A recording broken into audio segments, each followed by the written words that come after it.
Ketika didengar anak Saul bahwa Abner sudah mati di Hebron, maka hilanglah keberaniannya, dan terkejutlah seluruh orang Israel. Anak Saul mempunyai 2 orang sebagai kepala gerombolan, yaitu Baana dan Rehab, anak Rimon orang Benyamin dari Birot.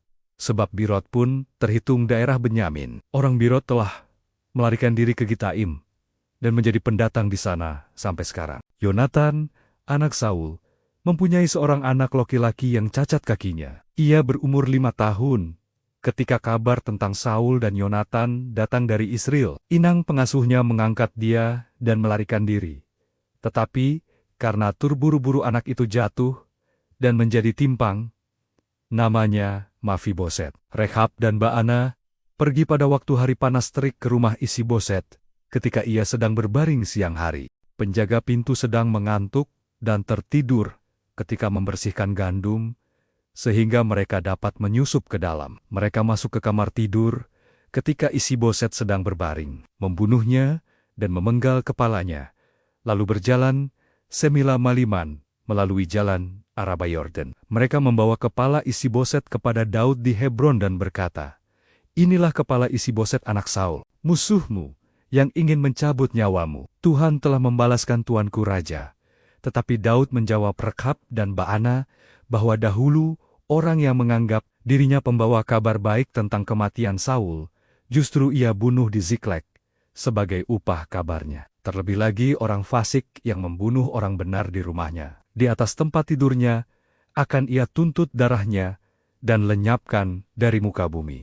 Daud memerintahkan anak buahnya membunuh mereka, memotong tangan dan kaki mereka, dan menggantungnya di tepi telaga di Hebron. Tetapi kepala Isiboset dikuburkan dalam kubur Abner di Hebron. Segala suku Israel datang kepada Daud di Hebron dan berkata bahwa mereka adalah darah dagingnya.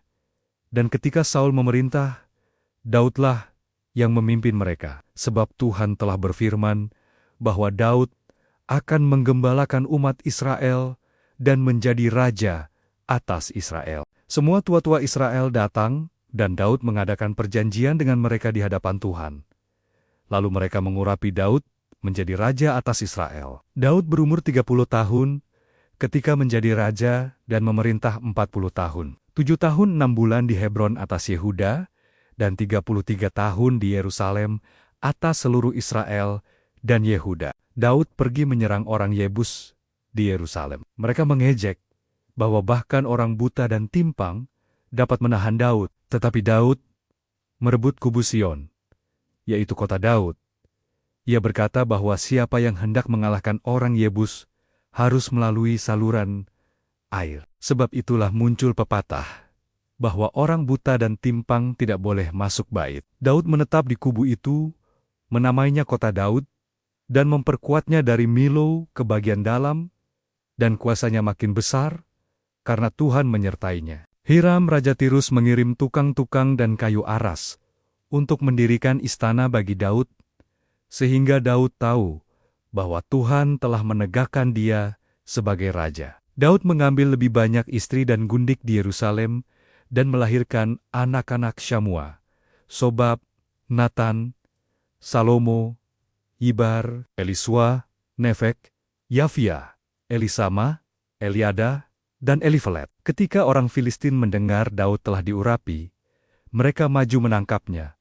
Tetapi Daud masuk ke kubu pertahanan. Ketika mereka datang di lembah Rafem, Daud bertanya kepada Tuhan, apakah ia harus maju? Tuhan menjawab bahwa dia akan menyerahkan mereka. Daud mengalahkan mereka di Baal-Parasim, dan berkata bahwa Tuhan telah menerobos musuh, seperti air menerobos, karena itu tempat itu dinamai Baal-Perasim. Orang Filistin meninggalkan berhala mereka, dan Daud mengangkatnya. Ketika mereka maju lagi di lembah Reifem, Tuhan memerintahkan Daud untuk mengadakan gerakan lingkaran dan menyerang dari belakang ketika terdengar bunyi langkah di puncak pohon kertau.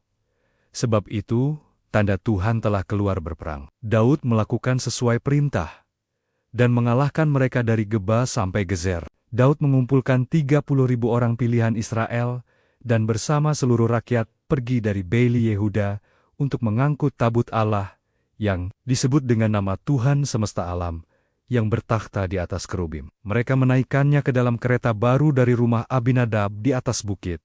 Dan Uza serta Ahio mengantarkannya. Daud dan seluruh Israel menari-nari dengan sekuat tenaga di hadapan Tuhan, dengan berbagai alat musik. Ketika tiba di tempat pengirikan Nahon, lembu-lembu tergelincir, dan Uza mengulurkan tangannya memegang tabut. Murka Tuhan bangkit, dan ia membunuh Uza karena keteledorannya. Daud marah dan tempat itu disebut Peres Uza. Ia menjadi takut dan tidak mau membawa tabut ke kota Daud, tetapi membawanya ke rumah Obed-Edom, orang Gad. Dan Tuhan memberkati rumah itu 3 bulan lamanya. Ketika Daud mendengar bahwa Tuhan memberkati rumah Obed-Edom, ia mengangkut tabut Allah dengan sukacita. Setiap 6 langkah, ia mempersembahkan korban. Daud menari-nari dengan berbaju efod dari lenan, dan seluruh Israel mengiringi tabut dengan sorak dan sangkakala. Mikal memandang rendah Daud ketika melihatnya menari di hadapan Tuhan. Tabut ditempatkan di dalam kemah yang dipasang Daud, dan ia mempersembahkan korban, memberkati bangsa itu, dan membagikan roti bundar, sekerat daging, dan kue kismis kepada seluruh rakyat. Ketika Daud pulang, Mikal menegurnya karena dianggap menelanjangi diri di depan budak perempuan. Tetapi Daud menjawab bahwa ia menari di hadapan Tuhan yang memilih dia menggantikan Saul. Ia bahkan rela menghinakan dirinya lebih lagi, sementara budak-budak perempuan itu akan menghormatinya. Michal binti Saul tidak mendapat anak sampai matinya. Ketika Daud telah menetap dalam rumahnya, dan Tuhan mengaruniakan keamanan dari musuh-musuhnya, ia berkata kepada Nabi Natan bahwa ia tinggal dalam rumah kayu aras, sedangkan tabut Allah berada di bawah tenda. Natan berkata agar ia melakukan apa yang ada di hatinya, karena Tuhan menyertai dia. Tetapi pada malam itu, Tuhan berfirman kepada Natan bahwa Daud tidak akan mendirikan rumah bagi Tuhan. Sebab Tuhan tidak pernah diam dalam rumah sejak membawa Israel dari Mesir, tetapi selalu mengembara dalam kemah. Tuhan mengingatkan bahwa ia tidak pernah meminta rumah kayu aras kepada para hakim. Tuhan berkata bahwa ia telah mengambil Daud dari padang ketika menggiring domba, menyertainya di segala tempat, melenyapkan musuh-musuhnya, dan membuat namanya besar. Tuhan menentukan tempat bagi Israel agar tidak lagi diganggu, memberikan keamanan, dan mengumumkan bahwa Tuhan akan memberikan keturunan kepada Daud. Ketika Daud mati, Tuhan akan membangkitkan keturunannya, mengokohkan kerajaannya, dan keturunan itulah yang akan membangun rumah bagi Tuhan. Takhtanya akan kokoh untuk selamanya. Tuhan akan menjadi bapanya dan menghukumnya bila ia salah. Tetapi kasih setianya tidak akan hilang seperti pada Saul. Keluarga dan kerajaan Daud akan kokoh selamanya. Natan menyampaikan semuanya kepada Daud. Daud duduk di hadapan Tuhan dan berkata, "Siapa dirinya, sehingga Tuhan membawa dia sejauh itu?" Tuhan bahkan berbicara tentang masa depan keluarganya. Daud memuji Tuhan sebagai Allah yang besar, tiada yang seperti Dia, dan mengingat bagaimana Tuhan menebus Israel dari bangsa-bangsa lain. Daud memohon Tuhan menepati janjinya kepada keluarganya, agar nama Tuhan menjadi besar untuk selamanya, dan keluarga Daud tetap kokoh di hadapannya. Ia berkata bahwa Tuhan menyatakan akan membangun keturunan baginya, itulah sebabnya ia berani berdoa. Sebab firman Tuhan itu benar, dan berkat Naya akan membuat keluarga Daud diberkati selamanya.